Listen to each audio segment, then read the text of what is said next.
우리가 하나님의 나라를 어떻게 비교하며 또 무슨 비유로 나타낼까? 겨자씨 한 알과 같으니 땅에 심길 때에는 땅 위의 모든 씨보다 작은 것이로되 심긴 후에는 자라서 모든 풀보다 커지며 큰 가지를 내나니 공중의 새들이 그 그늘에 깃들일 만큼 되느니라.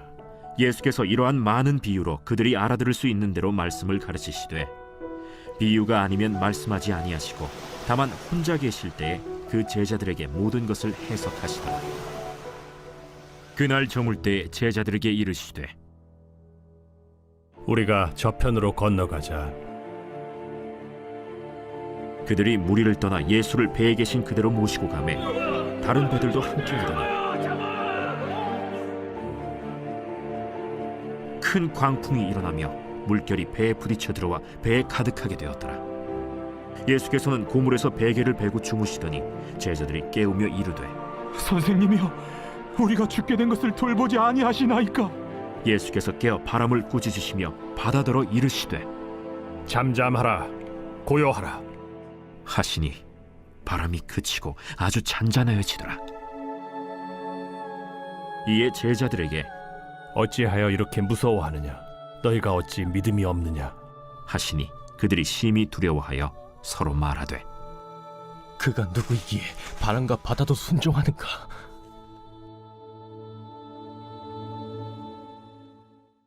계속되는 예수님의 비유가 소개되고 있습니다.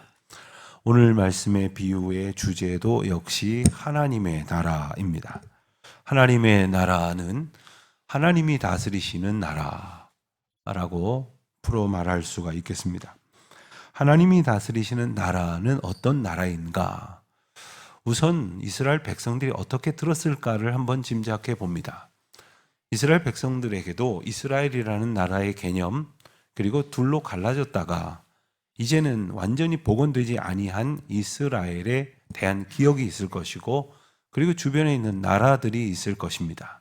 당연히 그 나라의 통치자가 다스리는 그러한 공동체의 의미를 가지고 있을 것입니다. 그런 통치의 개념 가운데에서 하나님이 다스리신다고 하는 것은 어떤 의미가 있겠습니까?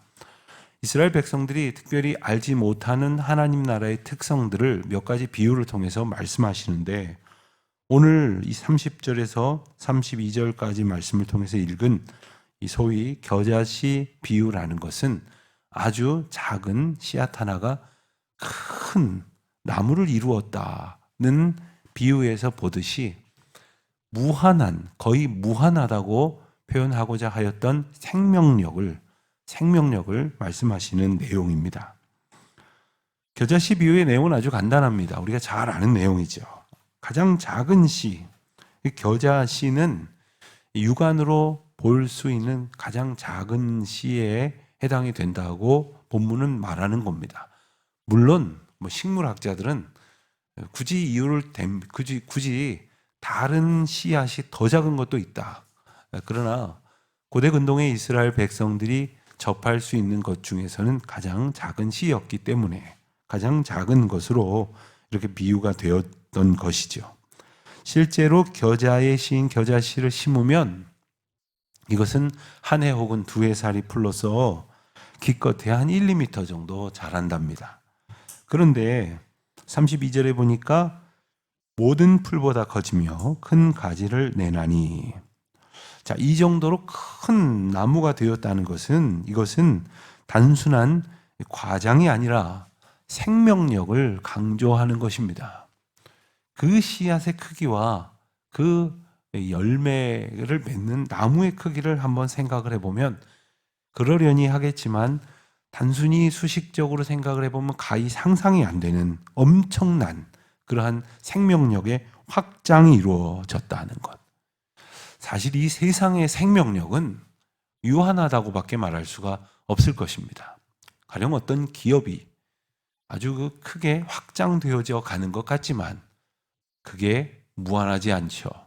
그리고 유지가 되기만 해도 다행이다, 이렇게 말할 것이고, 어떤 이의 인기가 하늘을 찌른다고 말하지만 또 어떤 이의 권세가 세상의 모든 것보다 세다고 강하다고 표현을 하기도 하지만 그것이 어디 무한한 것이 어디가 있겠습니까마는 하나님 나라의 생명력, 하나님 나라에는 이 무한한 생명력이 있다는 것을 강조하는 것입니다. 이것은 하나님의 주권과 하나님의 능력이 무한하다는 것을 말하고 있는 것입니다. 하나님의 시선 또한 마찬가지입니다. 우리가 보는 것은 한정되어 있지만 하나님의 보시는 시선은 무한한 겁니다.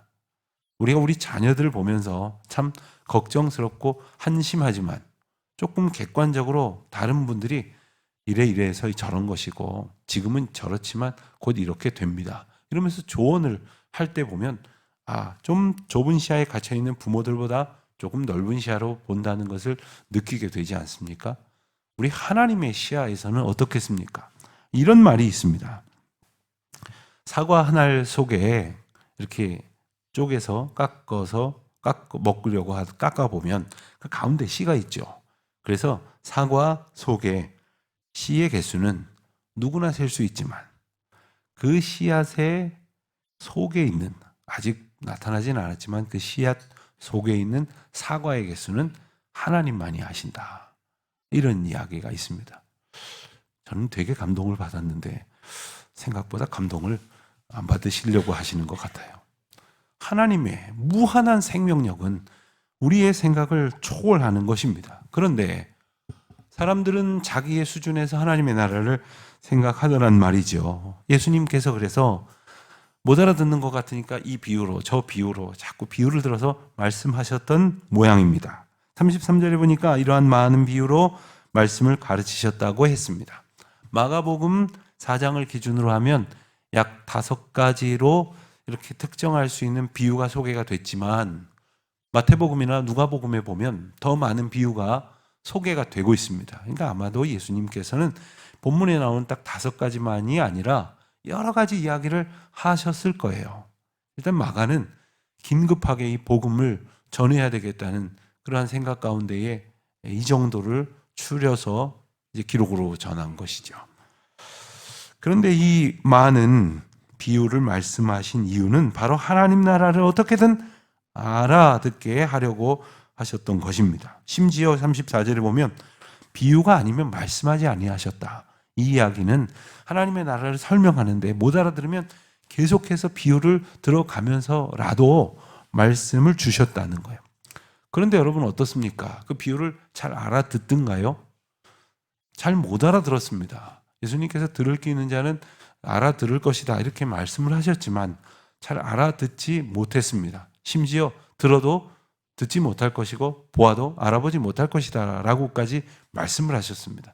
그 이유는 바로 어떤 이야기를 듣는 어떤 상황을 들음으로 연상되어진 것을 바라보는 이 생각의 렌즈가 다른 것이기 때문에 그렇습니다. 예수님이 주신 그 생각, 그 이야기를 바라보는 생각이 아니라 이 세상에 속한 사람들이 바라보는 생각으로 예수님의 이야기를 들으니까 이해할 수가 없었던 거죠. 예수님의 생애도 마찬가지 아닙니까? 하나님의 구원의 역사 가운데에서 우리에게 보내주신 예수님을 세상의 시각으로 보면 그렇게 하지 마시고 우리랑 같이 보리떡 5개와 물고기 2마리 가지고 많은 음식 만드는 사업을 하시면 큰 돈 벌 것 아닙니까? 권세자들을 굴복시키는 하늘의 권세를 가지고 세상을 평정하면 세상의 제국을 호령하는 황제가 되시지 않겠습니까? 이런 생각을 가졌던 사람들.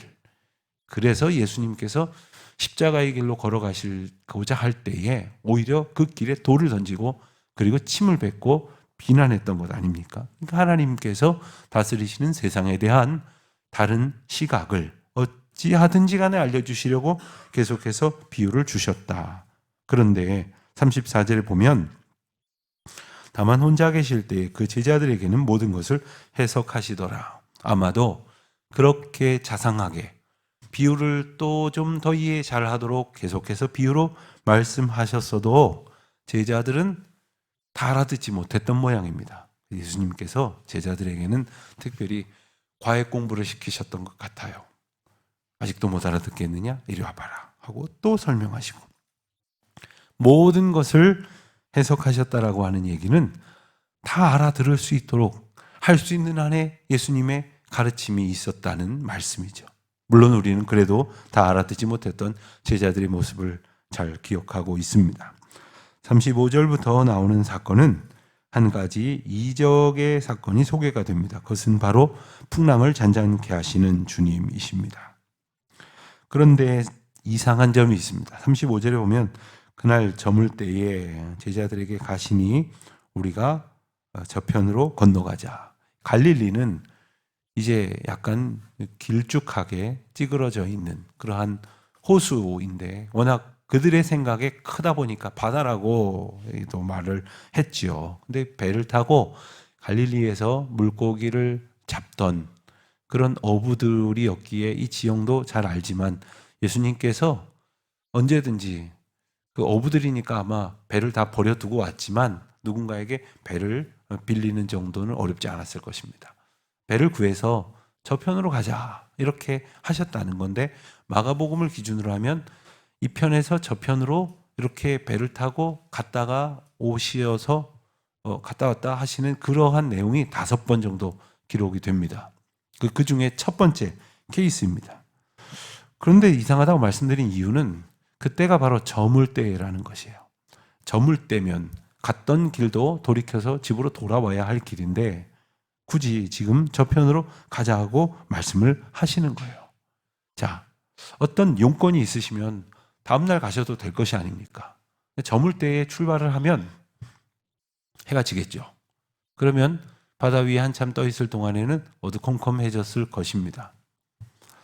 오늘 말씀의 이 상황은 바로 백성들이 겪는 광풍으로 인한 극심한 두려움인데 이것이 아마 제 생각에는 대낮에 이런 상황이 펼쳐졌을 때보다 한밤중에 광풍이 불었다면 더욱 어려운 그 무서운 생각을 더욱더 분명히 가졌을 것이라는 생각이 듭니다.